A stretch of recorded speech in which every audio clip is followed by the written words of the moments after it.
രോഗമുണ്ടാവാത്തവരായിട്ട് ആരും ഉണ്ടാകില്ല. എൻ്റെ ശബ്ദം കേൾക്കുന്ന ഉമ്മമാർ, ഉപ്പമാർ, സഹോദരിമാർ, സഹോദരന്മാർ ഏതെങ്കിലും രൂപത്തിലുള്ള രോഗങ്ങളെ കൊണ്ട് ബുദ്ധിമുട്ടുന്നവരായേക്കാം. ഏത് രോഗങ്ങൾ ഈ ഭൂമിയിൽ ഇറങ്ങിയതുണ്ടോ അതിൻ്റെ എല്ലാം ഷിഫാ അല്ലാഹു സുബ്ഹാനഹു വ തആലയിൽ നിന്ന് മാത്രമാണ്. അള്ളാഹുവാണ് എല്ലാ രോഗങ്ങളും ഇറക്കിയിട്ടുള്ളത്. അതിൻ്റെ ഷിഫാഉം അള്ളാഹുവിങ്കിൽ നിന്ന് മാത്രമാണ് ലഭിക്കുന്നത്. ഈ ഭൗതിക ലോകത്ത് ഡോക്ടറെ കാണിച്ച് അവർ മെഡിസിൻസ് നൽകുമ്പോൾ അത് നാം കഴിക്കുമ്പോൾ അതിന് ഷിഫാ അല്ലാഹു സുബ്ഹാനഹു വ തആല തീരുമാനിച്ചാൽ മാത്രമാണ് നമുക്ക് രോഗശമനം ലഭിക്കുന്നത്. എത്രയോ ആളുകൾ നല്ല മൾട്ടി സൂപ്പർ സ്പെഷ്യാലിറ്റി ഹോസ്പിറ്റലുകളിൽ നല്ല ചികിത്സ ലഭിച്ചിട്ടും മരണപ്പെട്ടു പോകുന്നില്ലേ? അല്ലാഹു സുബ്ഹാനഹു വ തആലയാണ് രോഗങ്ങൾ നൽകുന്നത്. അല്ലാഹുവാണ് അതിൻ്റെ പൂർണ്ണമായ ഷിഫയും നൽകുന്നത്. അതുകൊണ്ട് ഇന്ന് നമ്മൾ സംസാരിക്കുന്നത് വിശുദ്ധ ഖുർആനിലെ ഷിഫാഇൻ്റെ ആയത്തുകളിൽ പ്രധാനപ്പെട്ട 6 ആയത്തുകളുണ്ട്. ആ 6 ആയത്തുകളാണ് പ്രിയമുള്ളവരെ നമ്മൾ മനസ്സിലാക്കി തരുന്നത്. ഈ 6 ആയത്തുകളുടെ പ്രത്യേകത എന്താണ്?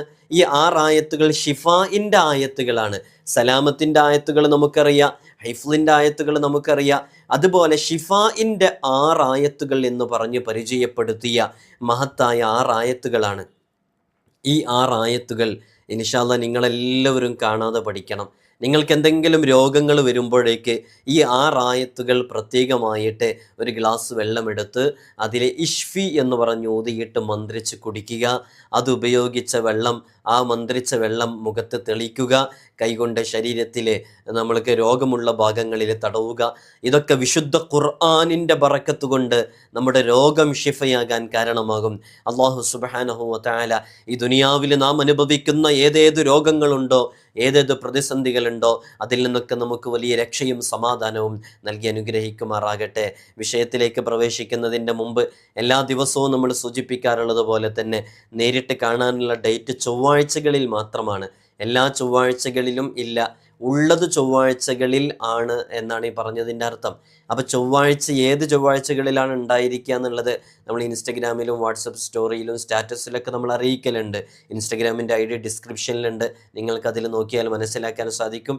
ഇൻഷാ അല്ലാഹ് ശനിയാഴ്ച ഞായറാഴ്ചയൊക്കെ ആയിട്ട് നമ്മൾ അപ്ഡേറ്റ് ചെയ്യാറുണ്ട് ഈ ആഴ്ച ഉണ്ടോ ഇല്ലേ എന്നുള്ളത്. അങ്ങനെ ഏത് ചൊവ്വാഴ്ചയാണോ ഉള്ളത് എന്ന് മനസ്സിലാക്കിയിട്ട് ഞായറാഴ്ച 10 മണിക്കാണ് ബുക്ക് ചെയ്യാൻ വേണ്ടി വിളിക്കേണ്ടത്. അങ്ങനെ വിളിച്ച് ബുക്ക് ചെയ്യുന്നവർക്ക് മാത്രമാണ് വരാൻ സാധിക്കുക. ഒരുപാട് ആളുകൾ ബുക്ക് ചെയ്യാതെ സ്ഥലം മനസ്സിലാക്കിയവരൊക്കെ വരുമ്പോൾ നമുക്ക് നോക്കാൻ കഴിയാറില്ല. അതുകൊണ്ടാണ് അങ്ങനെ പറയുന്നത്. അല്ലെങ്കിൽ തന്നെ ഒരുപാട് ആളുകൾ ബുക്ക് ചെയ്തിട്ടുണ്ടാകും, അപ്പോൾ നമുക്കത് നോക്കാൻ പ്രയാസമുണ്ട്. അതുകൊണ്ടാണ് അങ്ങനെയൊക്കെ അറിയിക്കുന്നത്. ഇൻഷാ അല്ലാഹ് അതുകൊണ്ട് വളരെ നേരത്തെ തന്നെ ബുക്ക് ചെയ്ത് മാത്രം വരിക. ഉള്ള ചൊവ്വാഴ്ചകൾക്ക് തൊട്ട് മുമ്പുള്ള ഞായറാഴ്ച മാത്രമാണ് ബുക്കിംഗ് ഉണ്ടായിരിക്കുക. വളരെ നേരത്തെ തന്നെ എടുക്കുമ്പോൾ നമുക്ക് ആ ചൊവ്വാഴ്ചകളിൽ ക്യാൻസലേഷൻ വരുമ്പോൾ നമ്മളെവിടേക്കെങ്കിലും യാത്രയൊക്കെ ഉണ്ടാവുന്ന സമയത്ത് നമുക്ക് തിരിച്ച് ബുക്കിംഗ് ക്യാൻസലാണെന്ന് വിളിച്ചു പറയാൻ പറ്റാതെ വരികയും പലരും ഇവിടെ വന്ന് മടങ്ങിപ്പോവുകയും ചെയ്യുന്നതുകൊണ്ടാണ് നമ്മൾ കൺസൾട്ടേഷൻ ചെയ്യുന്ന ചൊവ്വാഴ്ചക്ക് തൊട്ട് മുമ്പുള്ള ഞായറാഴ്ച മാത്രമാണ് ബുക്കിംഗ് കൊടുക്കുന്നു എന്ന് പറയുന്നത്. അതാവുമ്പോൾ ആ ചൊവ്വാഴ്ച ക്ലിയറായിട്ട് നമുക്ക് തിരക്കുകളില്ല എന്നുള്ളത് ഉറപ്പിച്ച് പറയാൻ പറ്റുന്നതുകൊണ്ട് മനസ്സിലായിട്ടുണ്ടാവുമെന്ന് പ്രതീക്ഷിക്കുന്നു.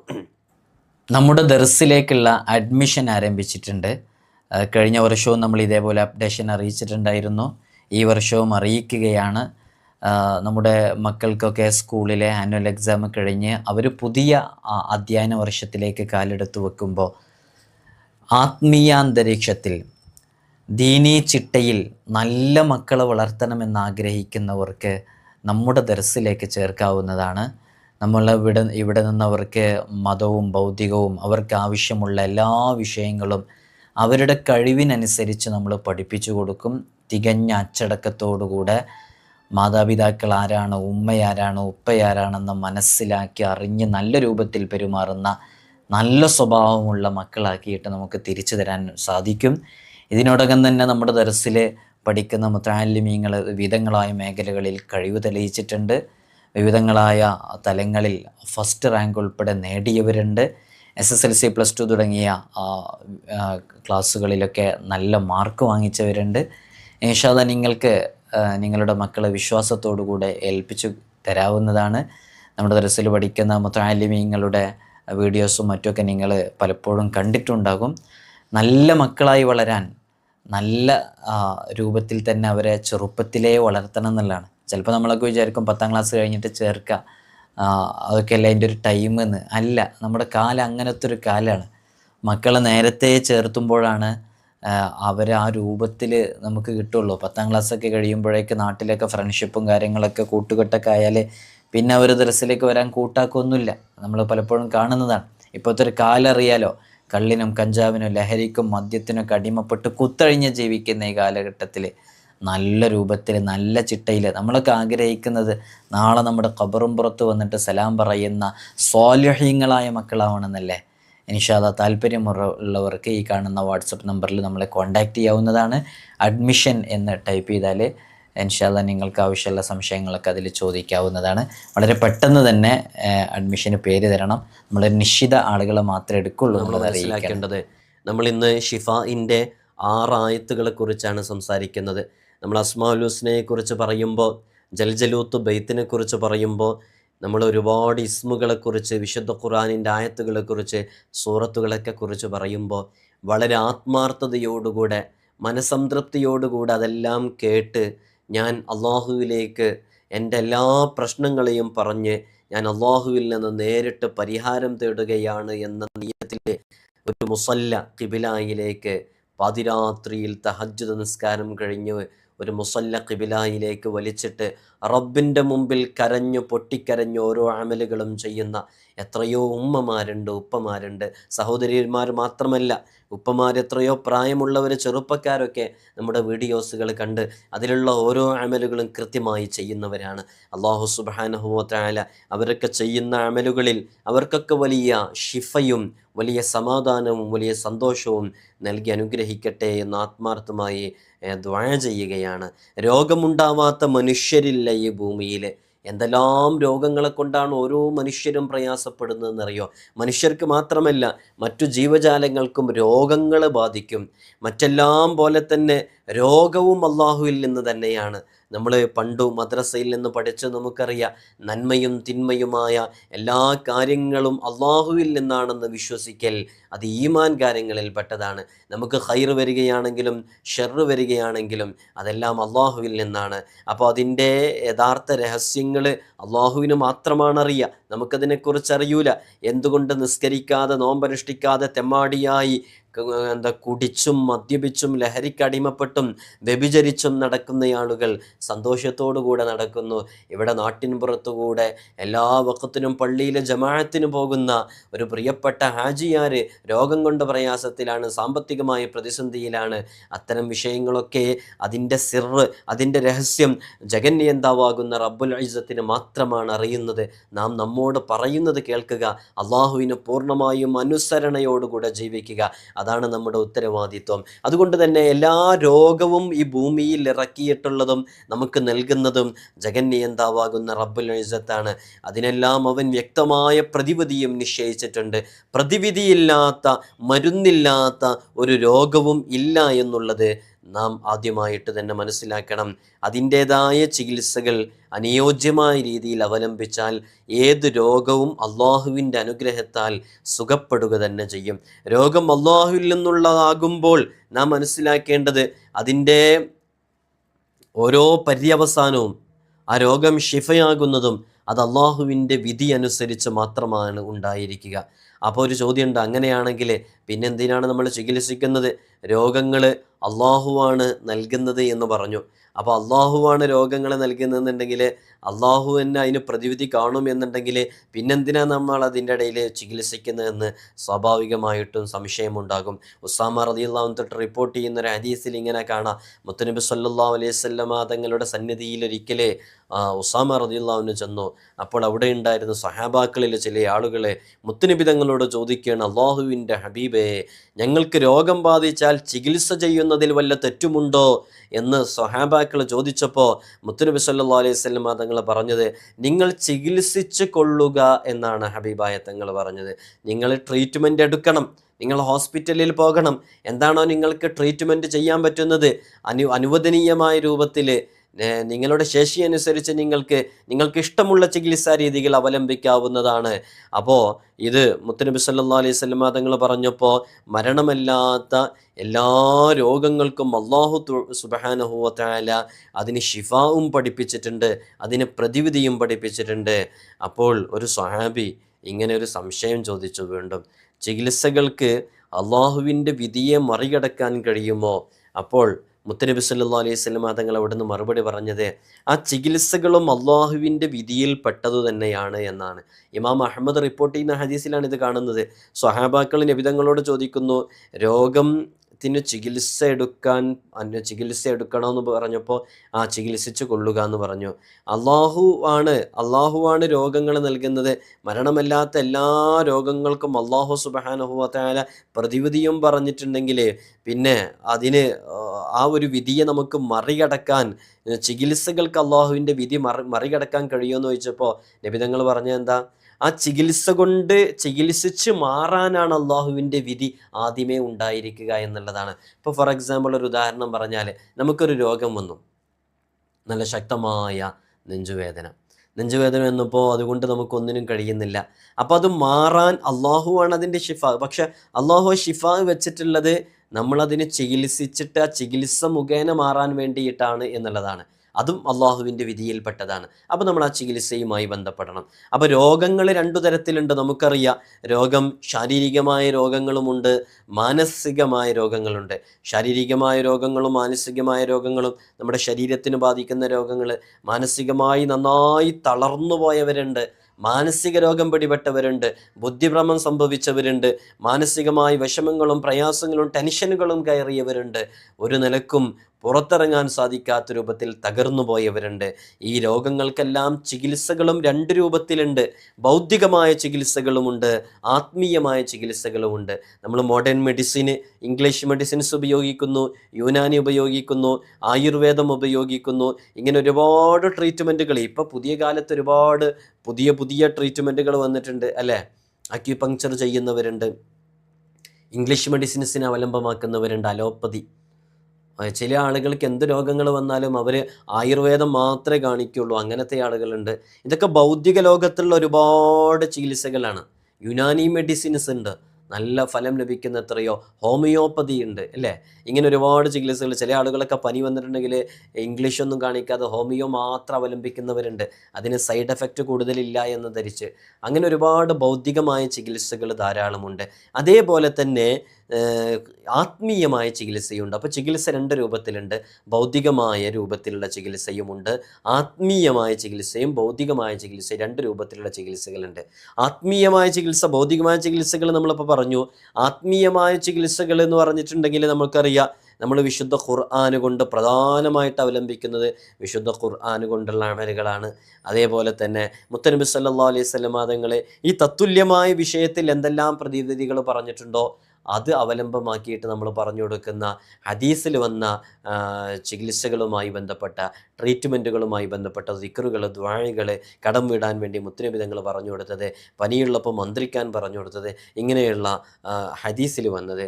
അതേപോലെ തന്നെ ഇതിൻ്റെയൊക്കെ പ്രധാനപ്പെട്ട ഘടകമായ അള്ളാഹുവിൻ്റെ ഉത്കൃഷ്ടമായ അസ്മാഉൽ ഹുസ്ന കൊണ്ടുള്ള അതിവിശിഷ്ടമായ അമലുകൾ, അങ്ങനെ തുടങ്ങിയിട്ടുള്ള നിരവധി അമലുകൾ നമ്മൾ പറഞ്ഞു കൊടുക്കാറുണ്ട്. ആത്മീയമായിട്ടുള്ള ഖുർആനുമായി ബന്ധപ്പെട്ട ഒരുപാട് അമലുകൾ, അതാണ് ആത്മീയമായ ചികിത്സയിൽ ഉപയോഗിക്കൽ. നമ്മൾ ഈ മെഡിസിൻസ്, ടാബ്ലറ്റ്, അതേപോലെയുള്ള മരുന്നുകൾ, മെഡിസിൻസൊക്കെ ഉപയോഗിക്കുന്നത്, അതേപോലെ തന്നെ ജീവിതത്തിൽ നല്ല റൊട്ടീൻ കൊണ്ടുവരുന്നു, പഥ്യങ്ങൾ നമ്മൾ പാലിക്കുന്നു, നമ്മൾ മുൻകരുതലുകൾ സ്വീകരിക്കുന്നു, എക്സസൈസ് ചെയ്യാനുള്ള സമയങ്ങളിലേക്ക് എക്സസൈസ് ചെയ്യുന്നു. ഇതൊക്കെ ഭൗതിക ചികിത്സയുമായി ബന്ധപ്പെട്ട് കിടക്കുന്നതാണ്. പരിശുദ്ധ ഖുർആനിൻ്റെ ആയത്തുകൾ, വിശുദ്ധ ഖുർആനിലെ സൂറത്തുകൾ, ദുആകൾ, ദിക്റുകൾ, അസ്മാഉൽ ഹുസ്ന ഉപയോഗിച്ചുള്ള മന്ത്രങ്ങൾ മുതലായവ ഉപയോഗപ്പെടുത്തി രോഗപ്രതിരോധം തേടുന്നതിനാണ് ആത്മീയമായ ചികിത്സ, സ്പിരിച്വാലിറ്റി എന്നൊക്കെ നമ്മൾ പറയുന്നത്. അപ്പോൾ ഇത്തരം ശാരീരികവും മാനസികവുമായ എല്ലാ രോഗങ്ങൾക്കും വിശുദ്ധ ഖുർആൻ പരിഹാരമാണ് എന്നുള്ളതാണ്. നമ്മളിന്ന് ഖുർആനിലെ ഷിഫായിൻ്റെ അതിവിശിഷ്ടമായ പ്രധാനപ്പെട്ട ആയത്തുകളിലെ 6 ആയത്തുകളെക്കുറിച്ചാണ് നമ്മളിന്ന് സംസാരിക്കുന്നത്. മനുഷ്യൻ്റെ ശാരീരികവും മാനസികവുമായ എല്ലാ രോഗങ്ങൾക്കുമുള്ള പ്രതിവിധി പരിശുദ്ധമായ ഖുർആൻ തന്നെയാണ്. ഈ ഒരു പരമാർത്ഥം അള്ളാഹു വിശുദ്ധ ഖുർആനിലൂടെ തന്നെ പ്രഖ്യാപനം ചെയ്തിട്ടുണ്ട്. നമ്മളൊക്കെ എന്നും ഓതുന്ന ഈ വിശുദ്ധ ഖുർആൻ അത് രോഗശിഫായിന് വലിയൊരു പരിഹാരമാണ്. പ്രിയമുള്ളവരെ, ഖുർആനിലുള്ള ഓരോ ആയത്തുകളും ഷിഫയാണ്. അത് കൃത്യമായി മനസ്സിലാക്കി പഠിച്ച് നമുക്ക് ഉപയോഗിക്കാൻ കഴിയണമെന്നുള്ളതാണ്. ഓരോ ആലിമീങ്ങളും ഓരോ സാദാത്യങ്ങളും അതുമായി ബന്ധപ്പെട്ട് നമ്മൾ അവരുടെ മുമ്പിൽ ചെല്ലുമ്പോൾ അവർ നമുക്ക് പറഞ്ഞു തരുന്ന ഓരോ ആയത്തുകളും ഷിഫായിൻ്റെ ആയത്തുകളാണ്. നമുക്കൊക്കെ അറിയാം, യാ അയ്യുഹന്നാസ് ഖദ് ജാഅത്കും മൗഇളത്തും മിർ റബ്ബിക്കും വശിഫാഉൻ ലിമാ ഫിസ്സുദൂർ വഹുദൻ വറഹ്മത്തുൽ ലിൽ മുഅ്മിനീൻ. വിശുദ്ധ ഖുർആൻ ഷിഫയാണ്. മനുഷ്യരെ നിങ്ങളുടെ രോഗങ്ങൾക്ക് ഷിഫയായിട്ട് വിശുദ്ധ ഖുർആനിലെ ആയത്തുകൾ അത് പരിഹാരമാണ് എന്ന് വിശുദ്ധ ഖുർആനിലൂടെ നമുക്ക് കാണാൻ സാധിക്കുന്നതാണ്. ഖുൽ ഹുവ ലില്ലദീന ആമനൂ ഹുദം വശിഫാ. വിശുദ്ധ ഖുർആനിൽ അല്ലാഹു സുബ്ഹാനഹു വ തആല നമ്മുടെ രോഗങ്ങൾക്കൊക്കെ വിശുദ്ധ ഖുർആൻ കൊണ്ട് ആത്മീയമായ പരിഹാരം തേടുന്ന ഒരുപാട് ആളുകളുണ്ട്. അവർക്കൊക്കെ അല്ലാഹു സുബ്ഹാനഹു വ തആല എല്ലാ രോഗങ്ങളെ തൊട്ടും അല്ലാഹു ഷിഫ നൽകി അനുഗ്രഹിക്കുമാറാകട്ടെ. പരിശുദ്ധ ഖുർആനിലെ ഷിഫായിൻ്റെ ആയത്തുകളായ 7 പ്രധാനപ്പെട്ട ആയത്തുകൾ നമുക്ക് പരിചയപ്പെട്ട് നമുക്കത് പഠിച്ച് നമ്മുടെ ജീവിതത്തിലേക്ക് ഉപയോഗപ്പെടുത്താം. ശാരീരികവും മാനസികവുമായ രോഗങ്ങളുടെ ശമനത്തിനായി മുത്തുനബി സല്ലല്ലാഹു അലൈഹി വസല്ലം തങ്ങളുടെ സമീപത്തെത്തുന്നവരോട് അള്ളാഹുവിൻ്റെ വിശുദ്ധമായ ഖുർആനിലെ ഓരോ ആയത്തുകളും പരിഹാരം തേടാൻ അവിടുന്ന് നിർദ്ദേശിക്കുമായിരുന്നു. ശാരീരിക മാനസിക വ്യാധികൾക്ക് പരിശുദ്ധ ഖുർആൻ പ്രതിവിധിയാണെന്ന് മഹാനരായ അലിയാർ തങ്ങൾ റിപ്പോർട്ട് ചെയ്യുന്ന ഹദീസിലൂടെയും നമുക്ക് മനസ്സിലാക്കാൻ പറ്റും. അതുപോലെ തന്നെ നമ്മൾ ഉപയോഗിക്കുന്നതാണ് അള്ളാഹുവിൻ്റെ പരിശുദ്ധമായ 99 നാമങ്ങൾ. അത് ഉത്കൃഷ്ടമായ നാമങ്ങളാണ്. അസ്മാഉൽ ഹുസ്ന എന്ന പേരിൽ അറിയപ്പെടുന്ന അതിവിശിഷ്ടമായ നാമങ്ങൾ ആത്മീയ ചികിത്സയുടെ മറ്റു പ്രധാന ഘടകമാണ്. ഒരു പ്രധാനപ്പെട്ട ഘടകമാണ് അസ്മാഉൽ ഹുസ്ന എന്ന് പറയുന്നത്. ആത്മീയ ചികിത്സാരികളൊക്കെ അസ്മാഉൽ ഹുസ്നയുമായി ബന്ധപ്പെട്ടുള്ള അമലുകളാണ് ഏറ്റവും കൂടുതൽ പറഞ്ഞു കൊടുക്കാറുള്ളത്. അതുമായി ബന്ധപ്പെട്ടത് അത് വിശുദ്ധ ഖുർആനിനെ പോലെ തന്നെ അത് അള്ളാഹുവിൻ്റെ നാമങ്ങളാണല്ലോ. അതുകൊണ്ട് അമല് ചെയ്യുമ്പോൾ കൂടുതൽ ഫലം ലഭിക്കും. അസ്മാഉൽ ഹുസ്ന മനഃപ്പാടമാക്കിയവർ സ്വർഗത്തിൽ പ്രവേശിക്കാതിരിക്കുകയില്ലെന്ന് ബുഖാരി മുസ്ലിം റിപ്പോർട്ട് ചെയ്യുന്ന ഹദീസിലൊക്കെ നമുക്ക് മനസ്സിലാക്കാൻ സാധിക്കുന്നതാണ്. ഇന്ന് നമ്മൾ ഡിസ്പ്ലേയിൽ കാണിക്കുന്നുണ്ട് ആ 6 ആയത്തുകൾ, വളരെ പ്രധാനപ്പെട്ട ഷിഫായിൻ്റെ 6 ആയത്തുകൾ. നിങ്ങൾ ഈ 6 ആയത്തുകളും കാണാതെ പഠിക്കണം. ഇൻഷാ അല്ലാഹ് പലരും നമ്മൾ ഡിസ്പ്ലേയിൽ കാണിക്കുമ്പോൾ പറയുന്നത് ക്ലിയർ ഇല്ല എന്നാണ് പറയുന്നത്. ക്ലിയർ ഇല്ലാത്തവർക്ക് നമ്മൾ ഇൻസ്റ്റഗ്രാമിൽ നമുക്കൊരു ബ്രോഡ്കാസ്റ്റ് ഉണ്ട്. ആ ബ്രോഡ്കാസ്റ്റിൽ നമ്മൾ ഇവിടെ പറയുന്ന അമലുകളുടെ എല്ലാം ഇവിടെ കാണിക്കുന്ന ആ ഒരു സ്ക്രീൻഷോട്ട് പോലെ നിങ്ങളെടുത്ത ക്ലിയർ ഇല്ലാത്ത ആ ഭാഗം ഉണ്ടല്ലോ അമല്, അത് നമ്മൾ കൃത്യമായിട്ട് നമ്മൾ ബ്രോഡ്കാസ്റ്റിൽ ഇൻസ്റ്റഗ്രാമിൽ ഇടാറുണ്ട്. അവിടുന്ന് നിങ്ങൾക്കത് സേവ് ചെയ്തെടുക്കാൻ പറ്റും. അപ്പോൾ നല്ല ക്ലാരിറ്റിയിൽ കിട്ടും. ഇൻഷാ അല്ലാഹ് നിങ്ങൾ ഡിസ്ക്രിപ്ഷനിൽ പോയി നോക്കിയാൽ മതി. ഇൻസ്റ്റഗ്രാമിൻ്റെ ID അവിടെ കൊടുത്തിട്ടുണ്ട്. നമുക്ക് ഇവിടെ യൂട്യൂബിൽ ഇത്രയും സൈസിലേ നമുക്കത് കാണിക്കാൻ സാധിക്കുള്ളൂ എന്നുള്ളതും കൂടെ അറിയിക്കുകയാണ്. ഇതിൽ 6 ആയത്തുകളുണ്ട്. ഒന്നാമത്തെ ആയത്ത് സൂറത്തുൽ ഇസ്രായിൽ ആയത്താണ്. നമുക്കറിയാം ഷിഫായിൻ്റെ ഈ 6 ആയത്തുകൾ ഇൻഷാ അല്ലാഹ് നിങ്ങളെല്ലാവരും കാണാതെ പഠിക്കണം. നിങ്ങൾ തീരുമാനിച്ചോ കാണാതെ പഠിക്കാൻ? ഇൻഷാ അല്ലാഹ് എല്ലാവരും കാണാതെ പഠിക്കണം. അതിലൊന്നാമത്തെ ആയത്ത് വനുനസ്സിലു മിനൽ ഖുർആനി മാ ഹുവ ശിഫാഉൻ വറഹ്മത്തുൽ ലിൽ മുഅ്മിനീൻ. സൂറത്തുൽ ഇസ്രായിൽ ആയത്ത് വനുനസ്സിലു മിനൽ ഖുർആനി മാ ഹുവ ശിഫാഉൻ വറഹ്മത്തുൽ ലിൽ മുഅ്മിനീൻ. വനുനസ്സിലു മിനൽ ഖുർആനി മാ ഹുവ ശിഫാഉൻ വറഹ്മത്തുൽ ലിൽ മുഅ്മിനീൻ. രണ്ടാമത്തത് തൗബയിലെ ആയത്താണ്. വയശ്ഫി സുദൂറ ഖൗമിൻ മുഅ്മിനീൻ. വയശ്ഫി സുദൂറ ഖൗമിൻ മുഅ്മിനീൻ. വയശ്ഫി സുദൂറ ഖൗമിൻ മുഅ്മിനീൻ. മൂന്നാമത്തത് ഖുൽ ഹുവ ലില്ലദീന ആമനൂ ഹുദൻ വശിഫാ. ഖുൽ ഹുവ ലില്ലദീന ആമനൂ ഹുദൻ വശിഫാ. ഖുൽ ഹുവ ലില്ലദീന ആമനൂ ഹുദൻ വശിഫാ. നാലാമത്തത് യഖ്റുജു മിൻ ബുതൂനിഹാ ശറാബും മുഖ്തലിഫുൻ അൽവാനു ഫീഹി ശിഫാഉൻ ലിന്നാസ്. യഖ്റുജു മിൻ ബുതൂനിഹാ ശറാബും മുഖ്തലിഫുൻ അൽവാനുഹു ഫീഹി ശിഫാഉൻ ലിന്നാസ്. അടുത്തത് വഇദാ മരിൽതു ഫഹുവ യശ്ഫീൻ. وإذا مرضت فهو يشفين وإذا مرضت فهو يشفين. അടുത്തത് സൂറത്ത് യൂനുസിലായത്ത് വശിഫാഉൻ ലിമാ ഫിസ്സുദൂർ, വശിഫാഉൻ ലിമാ ഫിസ്സുദൂർ എന്ന് പറയുന്ന ആയത്ത്. പരിശുദ്ധ ഖുർആനിലെ ഒരുപാട് ആയത്തുകൾ, സലാമത്തിൻ്റെ ആയത്തുകൾ, ഹൈഫ്ലിൻ്റെ ആയത്തുകൾ, ഇങ്ങനെ തുടങ്ങിയിട്ടുള്ള ധാരാളം ആയത്തുകളുടെ കൂട്ടത്തിൽ ഷിഫായിൻ്റെ ആയത്തുകൾ ഒരുപാടുണ്ട്. അതിൽ വളരെ പ്രധാനപ്പെട്ട നമുക്ക് എപ്പോഴും പ്രയോഗിക്കാൻ പറ്റുന്ന ഷിഫായിൻ്റെ 6 ആയത്തുകളാണിത്. നമ്മുടെ മകൾക്ക്, നമ്മുടെ മകന്, ചെറിയ പേരക്കുട്ടിക്ക്, ചെറിയ മക്കൾക്ക് എന്തെങ്കിലും രോഗങ്ങളൊക്കെ ഉണ്ട് എന്ന് നമ്മൾ അറിയുമ്പോൾ, അവർ രോഗവുമായി ബന്ധപ്പെട്ട് പ്രയാസപ്പെട്ടുകൊണ്ടിരിക്കുമ്പോൾ നമുക്കവർക്ക് ചെയ്തു കൊടുക്കാൻ പറ്റുന്ന അതിവിശിഷ്ടമായൊരു അമലാണ് ഇത്. വളരെ ആത്മാർത്ഥമായിട്ട് നിങ്ങൾക്ക് ഇത് ഒരു ഗ്ലാസ് വെള്ളമെടുത്ത് ഖിബിലക്ക് മുന്നിട്ടിരുന്ന് ബിസ്മി ചൊല്ലി, ഇത് ഏറ്റവും നല്ല രൂപമെന്ന് പറയുന്നത് 2 റക്അത്ത് സുന്നത്ത് നിസ്കാരം നിസ്കരിച്ച്, അല്ലെങ്കിൽ ഏതെങ്കിലും ഒരു നിസ്കാരത്തിന് ശേഷം അതേ ഇരുത്തത്തിൽ ഖിബിലയിലേക്ക് മുന്നിട്ട് അങ്ങനെ ഇരുന്ന് വളരെ ആത്മാർത്ഥമായിട്ട് ഒരു ഗ്ലാസ് വെള്ളമെടുത്ത് ഈ ആയത്തുകൾ 6ഉം ശുദ്ധിയോടുകൂടെ ഓതിയിട്ട് ഇഷ്ഫി എന്ന് പറഞ്ഞ് 3 തവണ ഓതുക. മനസ്സിലായില്ലേ? വനുനസ്സിലു മിനൽ ഖുർആനി മാ ഹുവ ശിഫാഉ വറഹ്മത്തുൽ ലിൽ മുഅ്മിനീൻ. ഇഷ്ഫി ഇഷ്ഫി ഇഷ്ഫി വയഷ്ഫി സുദൂറ ഖൗമിൻ മുഅ്മിനീൻ. ഇഷ്ഫി ഇഷ്ഫി ഇഷ്ഫി ഖുൽ ഹുവ ലില്ലദീന ആമനൂ ഹുദൻ വശിഫാ. ഇങ്ങനെ ഓരോ ആയത്തുകൾ ഓതിയിട്ട് 3 തവണ ഊതുക. ഇഷ്ഫി എന്ന് പറയലാണ് ഊതുന്നത്.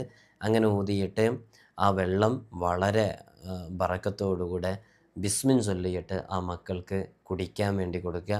അവർ കുടിക്കുന്ന സമയത്ത് അവരോട് ഇരുന്ന് കുടിക്കാൻ വേണ്ടി പറയുക, ഖിബിലക്ക് മുന്നിട്ട് കുടിക്കാൻ വേണ്ടി പറയുക, ബിസ്മി ചൊല്ലി കുടിക്കാൻ വേണ്ടി പറയുക, 3 മുറുക്ക് കുടിക്കാൻ വേണ്ടി പറയുക, കുടിച്ചു കഴിഞ്ഞിട്ട് അൽഹംദുലില്ലാഹ് എന്ന് പറയാൻ വേണ്ടി പറയുക. ഇങ്ങനെ സുന്നത്തുകളൊക്കെ പാലിച്ച് വളരെ ആത്മാർത്ഥമായിട്ട് നിങ്ങൾക്ക് അവർക്ക് കൊടുക്കുക. തലവേദനയുള്ള ആളുകളുടെ തലയിൽ കുടയുക. അതേപോലെയുള്ള ആത്മീയമായ വഴികൾ തേടുമ്പോൾ ഇതൊക്കെ വിശുദ്ധ ഖുർആനിൻ്റെ വളരെ സവിശേഷമായ ആയത്തുകളാണ്. അതുകൊണ്ട് തന്നെ ഇതുകൊണ്ടൊക്കെ നമ്മൾ അമൽ ചെയ്യുമ്പോൾ ഖുർആന് എന്നെന്നും നിലനിൽക്കുന്നൊരു മുഅ്ജിസത്താണ്. മുത്തനബി സല്ലല്ലാഹു അലൈഹി വസല്ലം തങ്ങളുടെ ഏറ്റവും പ്രധാനപ്പെട്ട മുഅ്ജിസത്തുകളിലൊന്നാണ് വിശുദ്ധമായ ഖുർആൻ എന്നുള്ളത്. ആ ഖുർആനെ വളരെ പ്രധാനപ്പെട്ട ഒരു മുഅ്ജിസത്തായിട്ട് ഖിയാമത്ത് നാൾ വരെ നിലനിൽക്കും. ആ ഖുർആനിൻ്റെ ഓരോ ആയത്തുകളും ഷിഫയാണെന്ന് പറയുന്ന, ഖുർആൻ തന്നെ ഷിഫയാണെന്ന് പറയുന്ന വളരെ പ്രധാനപ്പെട്ട 6 ആയത്തുകളാണ് നമ്മളിവിടെ കാണിച്ചിട്ടുള്ളത്. ഇതിൻ്റെ ക്ലിയർ ആയിട്ടുള്ളത് നമ്മൾ ഇൻഷാ അല്ലാഹ് നമ്മൾ ഇൻസ്റ്റഗ്രാമിൻ്റെ ബ്രോഡ്കാസ്റ്റിൽ ഇട്ടിട്ടുണ്ട്. എപ്പോഴും നമ്മൾ ഓരോ അമലുകൾ ചെയ്യുമ്പോഴും ശ്രദ്ധിക്കേണ്ടത് പൂർണ്ണമായ ഈമാനിൻ്റെ ഉടമയാവുക എന്നുള്ളതാണ്. നമ്മുടെ ജീവിതത്തിലുള്ള എല്ലാ ഹറാമിൻ്റെ വാതിലുകളും നമുക്ക് പെട്ടെന്ന് അതിൽ നിന്ന് പിന്മാറാൻ കഴിയാത്ത രൂപത്തിൽ അതിൽ അഡിക്റ്റ് ആയിട്ടുണ്ടെങ്കിൽ, ചില ആളുകൾ സിനിമയുമായി ബന്ധപ്പെട്ട് അഡിക്റ്റഡ് ആയിട്ടുണ്ടാകും, ചില ആളുകൾ അവിഹിത ബന്ധങ്ങളിൽ പെട്ടിട്ടുണ്ടാകും, ചില ആളുകൾ അനാവശ്യമായിട്ടുള്ള സംസാരങ്ങൾ സംസാരിക്കുന്നവരായിരിക്കും. അങ്ങനെ നമ്മുടെ ജീവിതത്തിൽ ദീനിന് നിരക്കാത്ത എന്തെങ്കിലും വിഷയങ്ങളുണ്ടെങ്കിൽ പെട്ടെന്നൊന്നും ചിലപ്പോൾ പിന്മാറാൻ കഴിയാത്തതുണ്ടാകും. എങ്ങനെയായാലും ഘട്ടം ഘട്ടമായിട്ട് ഓരോ തെറ്റുകളിൽ നിന്നും അകന്ന് നിന്ന് പൂർണ്ണമായി ഈമാനിൻ്റെ ഉടമകളാവുക. നമ്മുടെ അമലുകൾ എത്രയും പെട്ടെന്ന് ഫലം ചെയ്യാനുള്ള പറയുന്ന നിസ്കാരം ഖളാ ഇല്ലാതെ നിർവഹിക്കുന്നവരാവാൻ ശ്രമിക്കുക. ഏതു പ്രതിസന്ധി ഘട്ടങ്ങൾ വരുമ്പോഴും, എത്ര തിരക്കുള്ള സന്ദർഭങ്ങൾ വരുമ്പോഴും 5 വഖത്ത് ഫർള് നിസ്കാരം ഒരു കാരണവശാലും എൻ്റെ ജീവിതത്തിൽ നിന്ന് ഖളാ ആയി പോകില്ല എന്നുള്ളത് ഈ നിമിഷം മുതലെങ്കിലും തീരുമാനമെടുക്കാൻ തയ്യാറാവുക. ഇതുവരെയുള്ളത് അള്ളാഹു നമുക്ക് പുറത്തു നൽകട്ടെ. ഈ നിമിഷം മുതലെങ്കിലും തീരുമാനമെടുക്കാൻ വേണ്ടി തയ്യാറാവുക. അതെങ്ങനെയാണെന്ന് ചോദിച്ചാൽ, ഇപ്പോൾ നമുക്ക് പ്രധാനമായിട്ട് യാത്രകൾ ഉണ്ടാകുമ്പോൾ, അല്ലെങ്കിൽ നമുക്ക് ഫങ്ഷൻസ് വരുമ്പോൾ, നമ്മുടെ ഏറ്റവും ക്ലോസ് റിലേഷൻഷിപ്പിൽ കിടക്കുന്ന കുടുംബങ്ങളിലുള്ള വിവാഹങ്ങൾ വരുമ്പോൾ, ചടങ്ങുകൾ വരുമ്പോഴൊക്കെ പലപ്പോഴും എല്ലാവരും ശ്രദ്ധിച്ചോളണമെന്നില്ല. പക്ഷേ നാമും റബ്ബുമായിട്ടുള്ള ബന്ധത്തിന് വിള്ളലുണ്ടാകാൻ പാടില്ലല്ലോ. എത്ര തിരക്കുണ്ടെങ്കിലും ഏത് സ്ഥലത്തും നമുക്ക് ഒരു ചെറിയൊരു പ്രൈവസി കിട്ടും. എവിടെ പോകുമ്പോഴും നിസ്കരിക്കാൻ പറ്റുന്ന രൂപത്തിൽ കാലൊക്കെ മറക്കാൻ പറ്റുന്ന രൂപത്തിൽ സഹോദരിമാരാണെങ്കിലും പുരുഷന്മാരാകുമ്പോൾ പള്ളികളുണ്ടാകും. ഇപ്പോഴുള്ള പള്ളികളുടെ സമീപത്തൊക്കെ സഹോദരിമാർക്ക് നിസ്കരിക്കാനുള്ള സൗകര്യങ്ങളും ഏർപ്പെടുത്തിക്കൊണ്ടാണ് പല സ്ഥലങ്ങളിലുണ്ട്. അപ്പോൾ ഇവിടെ ചെന്നാലും നിസ്കരിക്കാൻ പറ്റും. അല്ലെങ്കിൽ വീടുകളിലായിരിക്കും ഒന്നുകിൽ ഫംഗ്ഷൻ ഉണ്ടാവുക, അല്ലെങ്കിൽ ഓഡിറ്റോറിയങ്ങളിലായിരിക്കും. അവിടെയൊക്കെ ഡ്രസ്സിങ് റൂമിലോ ഏതെങ്കിലും റൂമിൽ ഒരു 5 മിനിറ്റ് പോരെ പ്രിയമുള്ളവരെ ഒരു വഖത്ത് നിസ്കരിക്കാൻ. അങ്ങനെ അള്ളാഹുവുമായി ബന്ധപ്പെട്ട് വളരെ പ്രധാനമായിട്ട് നാളെ പരലോകത്ത് ചെന്നാൽ നമ്മോട് ചോദിക്കുന്ന ഏറ്റവും പ്രധാനപ്പെട്ട അമലുകളിൽ ആദ്യമായി ചോദ്യം ചെയ്യുന്നത് അവരുടെ നിസ്കാരത്തിനെക്കുറിച്ചാണല്ലോ. അതിലൊരു വീഴ്ചയും വരുത്താതെ വളരെ ആത്മാർത്ഥമായി ഇനി ഞാൻ എൻ്റെ നിസ്കാരം ഒരിക്കലും ഖളാ ആകില്ല എന്ന നീയത്തോടുകൂടെ നല്ല തീരുമാനത്തിലെത്താൻ വേണ്ടി ശ്രമിക്കുക. നാം കഴിക്കുന്ന ഭക്ഷണം, അതേപോലെ തന്നെ നാം കുടിക്കുന്ന വെള്ളം, പാനീയം, നാം ധരിക്കുന്ന വസ്ത്രം, നമുക്ക് നമ്മുടെ ജീവിതത്തിന് ആവശ്യമായി ലഭിച്ചുകൊണ്ടിരിക്കുന്നത് സമ്പത്ത്, നമ്മുടെ ക്യാഷ്, സമ്പത്ത് കൊണ്ടുവരുന്ന സമ്പത്ത്, നമ്മുടെ ഹസ്ബൻഡ് കൊണ്ടുവരുന്ന, നമ്മൾ അധ്വാനിച്ച് കൊണ്ടുവരുന്ന സമ്പത്ത്, ഇതെല്ലാം ഹലാല് മാത്രമായതായിരിക്കണം എന്നുള്ളൊരു നിർബന്ധം നമുക്കുണ്ടായിരിക്കാം. നമ്മളറിയാത്ത രൂപത്തിൽ നമ്മുടെ കുടുംബത്തിലേക്ക് കൂടുതൽ എന്തെങ്കിലും വരുമ്പോൾ അത് വളരെ ഗൗരവത്തോടുകൂടെ മനസ്സിലാക്കിയിട്ട് അത് ഹറാമിൻ്റെ മുതലാണ്, അത് നമുക്ക് ഉപയോഗിക്കാൻ പറ്റില്ല എന്ന് മറുപടി പറയാൻ, പറഞ്ഞു കൊടുക്കാൻ, പഠിപ്പിക്കാൻ ഭാര്യയ്ക്കോ ഭർത്താവിനോ ത്രാണി വേണം. അതിനുള്ള തൻ്റെ ഇടത്തോടുകൂടി പെരുമാറുക. നമുക്കെന്തിനാ അന്യൻ്റെ മുതൽ? അതിൻ്റെ ആവശ്യമില്ലല്ലോ. അള്ളാഹുവിലല്ലാതെ മറ്റൊന്നിലും അഭയം തേടാതിരിക്കുക, ഒരാളെയും ശപിക്കാതിരിക്കുക. ശാപവാക്കുകളും ഗീബത്തുകളും നാക്കുകളെ കൊണ്ട് മറ്റുള്ളവരുടെ പരദൂഷണവും ഏഷനയൊക്കെ പറയുന്നവരുടെ ജീവിതത്തിൽ ഒരിക്കലും ആ നാക്ക് കൊണ്ട് ചെയ്യുന്ന അമലുകൾക്ക് ഫലം കാണൂല എന്നുള്ളതാണ്. അതുകൊണ്ട് ഇനിയുള്ള ദിവസങ്ങളിലെങ്കിലും നമ്മൾ ഇത്തരം അമലുകളുമായി ബന്ധപ്പെടുമ്പോൾ വളരെ പ്രധാനമായി ശ്രദ്ധിക്കേണ്ടത്, ഒരു കാരണവശാലും നമ്മുടെ നാക്കുകളിൽ ഗീബത്ത്, നമീമത്ത്, പരദൂഷണം ഇപ്പോൾ സർവ്വസാധാരണയായി കണ്ടുവരുന്നതാണ്. ചെറിയ കുട്ടികളിൽ, പുതിയ കാലത്ത് വളർന്നു വരുന്ന ഇളം തലമുറയിലെ ചെറിയ പിഞ്ചു മക്കളിൽ വരെ കൂട്ടുകാരെ പോലും പച്ചത്തെറി പറയുന്ന സംസ്കാരം ഉടലെടുത്തിരിക്കുന്നു. അതുകൊണ്ട് എൻ്റെ പ്രിയമുള്ള മുഅ്മിനീങ്ങളെ, മാതാപിതാക്കളാകുന്ന നിങ്ങൾ ജീവിതത്തിൽ അവരോട് അത്തരം വിഷയങ്ങൾ ഇടപെടുമ്പോൾ കൃത്യമായി പറയണം. തെറി പറയരുത്, ഹറാമ് പറയരുത് എന്ന് പറഞ്ഞ് അവർക്ക് ബോധിപ്പിച്ചു കൊടുക്കുന്നതോടുകൂടെ നാം നമ്മുടെ നാക്ക് കൊണ്ടൊരിക്കലും മറ്റൊരാളെ കുറ്റം പറയേണ്ട. എൻ്റെ ഗൗരവം ഒന്ന് മനസ്സിലാക്കി നോക്ക്. അവർ മരണപ്പെട്ട് കഴിഞ്ഞിട്ടുണ്ടെങ്കിൽ, നമ്മൾ മരണപ്പെട്ട് കഴിഞ്ഞാൽ, അല്ലെങ്കിൽ അവർ മരണപ്പെട്ട് കഴിഞ്ഞാൽ ഏതു നിമിഷം ഇവിടുന്ന് മരണപ്പെട്ടു പോകല്ലേ. മറ്റുള്ളവനോട് പറഞ്ഞതൊക്കെ അള്ളാഹ് പൊറുത്തരണമെന്നുണ്ടെങ്കിൽ അവർ അതിന് പൊരുത്തപ്പെട്ടെന്നാലല്ലാതെ അത് കിട്ടൂലല്ലോ. പിന്നെ ഏറ്റവും കൂടുതൽ പ്രധാനപ്പെട്ട ഒന്നാണ്, നമ്മൾ ഏത് വിഷയത്തിലേക്ക് ഇറങ്ങുമ്പോഴും ഒരു ഇസ്തിഖാറത്ത് ചെയ്യുക എന്നുള്ളത്. നമ്മളതിനെക്കുറിച്ച് സെപ്പറേറ്റ് ഒരു വീഡിയോ ചെയ്തിട്ടുള്ളതാണ്. ഇസ്തിഖാറത്ത് നിസ്കാരം എങ്ങനെയാണെന്നുള്ളത്. ഏത് വിഷയത്തിലും ഇസ്തിഖാറത്ത് ചെയ്യുക. നമ്മുടെ ശരീരവും മനസ്സും എപ്പോഴും ശുദ്ധി ഉണ്ടായിരിക്കുക എന്നുള്ളതാണ്. വുളു എപ്പോഴും ഉണ്ടായിരിക്കാം. നമ്മൾ മുമ്പൊരു ഷോർട്ട് വീഡിയോയിൽ പറഞ്ഞിരുന്നു. എൻ്റെ പ്രിയമുള്ള ഉമ്മമാരെ, ഉപ്പമാരെ, എപ്പോഴാണ് മരണപ്പെടുക എന്ന് പറയാൻ പറ്റുമോ? നമ്മളൊക്കെ ആഖിബത്ത് നന്നായി മരണപ്പെടണമെന്ന് ആഗ്രഹിക്കുന്നവരാണ്. ആഖിബത്ത് നന്നാവാനുള്ള ഒരുപാട് കാര്യങ്ങൾ മഹാന്മാർ പറഞ്ഞിട്ടുണ്ട്. ഒരു കിതാബ് തന്നെയുണ്ട്. ആ കിതാബിലുള്ളത് സൂഉൽ ഖാത്തിമക്കുള്ള കാരണങ്ങൾ എന്നാണ്. എന്താ സൂഉൽ ഖാത്തിമ? ഒരാൾ മരണപ്പെടുമ്പോൾ മരണം മോശമായി മരണപ്പെടാനുള്ള കാരണം എന്തൊക്കെയാണ് എന്ന് വിശദീകരിക്കുന്ന കിതാബാണ്. കുറച്ച് കൂടുതൽ അതിൽ കാര്യങ്ങൾ പറഞ്ഞിട്ടുണ്ട്. ഒരാൾ മരണപ്പെടുമ്പോൾ അവൻ്റെ അന്ത്യം ചീത്തയാകാനുള്ള കാരണങ്ങൾ, അതിൽ പെട്ടാണ് മാതാപിതാക്കളെ വെറുപ്പിക്കുക എന്നുള്ളത്. അവർ മനസ്സ് വെറുക്കലോടുകൂടി ഒരാൾ മരണപ്പെടുമ്പോൾ ആ മരണപ്പെടുന്ന ആളിൻ്റെ ആഖിബത്ത് ചീത്തയാകും. അവന് ഈമാനോടുകൂടെ മരണപ്പെടാൻ പ്രയാസമായിരിക്കും. അങ്ങനെ ആഖിബത്ത് ചീത്തയാകുന്ന ഒരുപാട് കാര്യങ്ങൾ വിശദീകരിച്ചിട്ടുള്ളൊരു കിതാബുണ്ട്. അതൊക്കെ നമ്മൾ വായിച്ചു നോക്കിയാൽ പേടിച്ചു. അത് അറബിയിലായതുകൊണ്ട് സാധാരണക്കാർക്ക് തിരിയില്ല. ആലിമീങ്ങൾ അതൊക്കെ വെച്ച് വാഴ്ന്നു പറയാറുണ്ട്, അത് കുറിച്ച് ഉപദേശങ്ങൾ പറയാറുണ്ട്. പേടിച്ചു അതൊക്കെ കേട്ടാൽ. നമ്മൾ ചെയ്യുന്ന കാരണങ്ങളൊക്കെ ഉണ്ടൊക്കെ നമ്മുടെ ആഖിബത്ത് ചീത്തയായി പോകുമോ എന്ന് പേടിച്ചു. അള്ളാഹു നമ്മുടെ ആഖിബത്ത് നന്നാക്കി തരട്ടെ. എല്ലാവരും ആമീൻ പറയും. അള്ളാഹു നമ്മുടെ ആഖിബത്ത് നന്നാക്കട്ടെ. മരണപ്പെടുന്ന സമയത്ത് ലാ ഇലാഹ ഇല്ലല്ലാഹ് ചൊല്ലി മരണപ്പെടാൻ കഴിഞ്ഞില്ലെങ്കിൽ എന്താ അവസ്ഥ? അതുകൊണ്ട് അതിന് ഉതകുന്ന വളരെ പ്രധാനപ്പെട്ടൊരു വിഷയമാണ് നമ്മുടെ ജീവിതത്തിൽ വുളു ഉണ്ടായിരിക്കുക. എല്ലാ സന്ദർഭത്തിലും വുളു ഉണ്ടായിരിക്കുക. വുളുവിനെ തൊട്ട് ഒഴിവാകുന്ന ഒരു സന്ദർഭവും ഇല്ലാതിരിക്കുക. അപ്പോൾ ഷിഫായിൻ്റെ 7 ആയത്തുകൾ നമ്മൾ പറഞ്ഞു. അത് കൃത്യമായി മനസ്സിലാക്കിയിട്ട് കാണാതെ പഠിച്ച് ജീവിതത്തിലേക്ക് പകർത്തുക. അള്ളാഹു നമുക്ക് തൗഫീഖ് നൽകട്ടെ. എല്ലാവരും ദുആ ചെയ്യണം കേട്ടോ. അസ്സലാമു അലൈക്കും വറഹ്മത്തുള്ളാഹി.